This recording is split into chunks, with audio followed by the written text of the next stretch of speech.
कुरिन्थिया 10 उसकी 16 आयत में लिखा है, वह धन्यवाद का कटोरा जिस पर हम धन्यवाद करते हैं कि मसीह के लहू की सहभागिता नहीं। The cup of blessing which we bless, is it not the communion of the blood of Christ? The bread which we break, is it not the communion of the body of Christ? क्या वह मसीह की देह की सहभागिता नहीं जो रोटी हम तोड़ते हैं? पहला कुरिन्थिया 10 उसकी 16 में लिखा, वह धन्यवाद का कटोरा जिस पर हम धन्यवाद करते हैं, क्या मसीह के लहू की सहभागिता नहीं?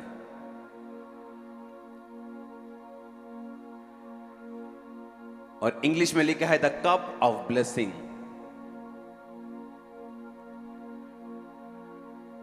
यानी जिस कप में जीसस क्राइस्ट का लहू है वो कप ऑफ ब्लेसिंग है जो आपके हाथ में है।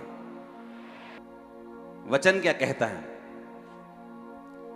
वचन कहता है कि प्रकाशित वाक्य एक बाइबल की ऐसी पुस्तक है जिसको सिर्फ पढ़ने वाला अगर उसे कोई पढ़े तो परमेश्वर उसे ब्लेस करेंगे।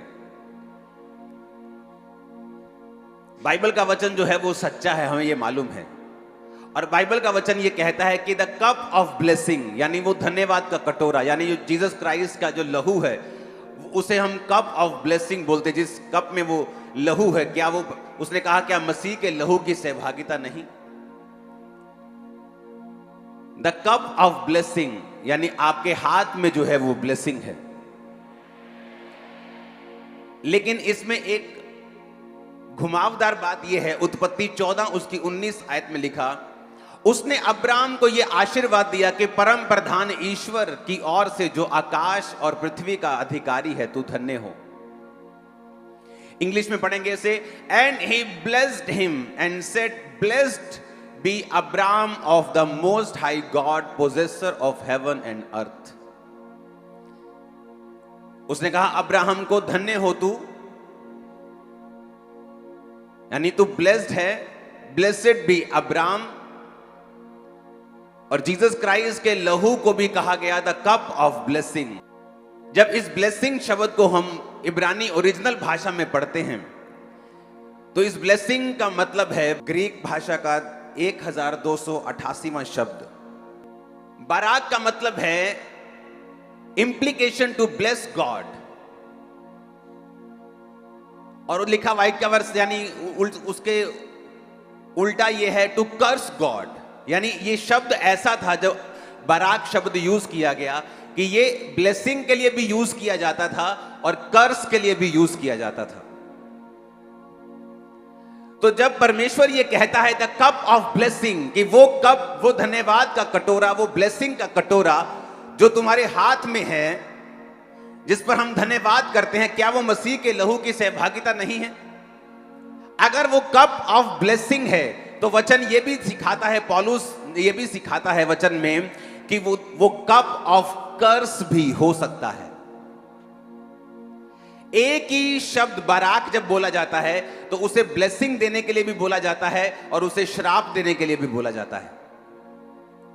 और इसीलिए पौलुस ने कहा, जब हम पहला कुरिन्थियों 11 उसकी 17 से 34 आयत को पढ़ते हैं, उसकी 26 आयत में लिखा, क्योंकि जब कभी तुम ये रोटी खाते और इस कटोरे में से पीते हो तो प्रभु की मृत्यु को जब तक वो ना आए तुम प्रचार करते हो। जो कोई अनुचित रीति से प्रभु की रोटी खाएगा और उसके कटोरे में से पिएगा वह प्रभु की देह और लहू का अपराधी ठहरेगा। इसलिए मनुष्य अपने आप को जांच ले, इसी रीति से वो रोटी में से खाए और इस कटोरे में से पिए, क्योंकि जो खाते और पीते समय प्रभु की देह को नहीं पहचानेगा वह खाने और पीने से अपने ऊपर दंड लाएगा। इसी कारण कलीसिया में बहुत से लोग कमजोर हो चुके हैं और बहुत से बीमार हो चुके हैं और बहुत से मर गए हैं, यानी सो गए हैं।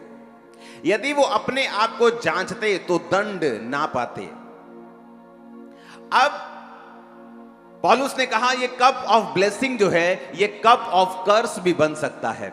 इसीलिए उसने कहा कलीसिया में बहुत से लोग बीमार हैं, कलीसिया में बहुत से लोग शारीरिक रूप से बीमार हैं, शारीरिक रूप से कमजोर हैं, फाइनेंशियली कमजोर हैं, अपनी लाइफ में वीक हैं। क्योंकि उन्होंने परमेश्वर की देह को एक स्नैक के रूप में या एक रीति रिवाज के रूप में खाया है।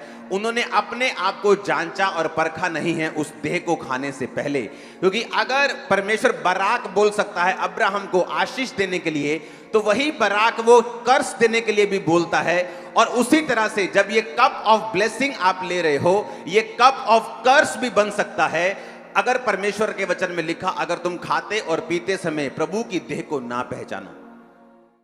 हमारे YouTube चैनल को सब्सक्राइब करें ताकि आप परमेश्वर के गहरे वेदों को जान सकें कि कैसे आप परमेश्वर में बढ़ सकते हैं, कैसे आप दुष्ट आत्माओं से, नशों से, बीमारियों से और वंशों के श्रापों से आजाद हो सकते हैं।